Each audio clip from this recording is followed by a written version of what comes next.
तो गाइस अभी भी हो गए मेरी बुरी हाल, क्योंकि यहाँ पे बहुत ज़्यादा धूप है और बहुत ज़्यादा आँच आ रही है यार हमारे साथ में। बौजी हेल्पर में है और इस साइड भी हमारी बौजी है हेल्पर में। और ये देखो चिमटा पकड़ता है यार। बौजी कैसे लग रहा है रोटी बनाते बनाते आपको? ठीक लग रहा है। ठीक लग रहा है भाई, सारे आँच की तरफ।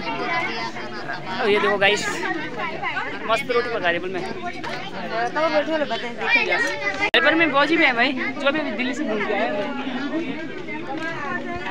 यहाँ पे रोटी बन रही है, सब्जी तो भाई लोग बना रहे हैं। इस तरफ बैठ रखी हैं दादी लोग और इस तरफ बहुत डाल थोड़ा सब दिखाओ ना। और गाइस ये देखिए सबके ब्लॉग में दिखाना जरूरी है, नहीं तो कोई नाराज हो जाता है। ये बोले मेरे को गाइस ये देखिए भाई कुछ लोग यहाँ पे भाग गए हैं, लेकिन अभी रोटी बन रही है। और ये देखो भाई जमावड़ा।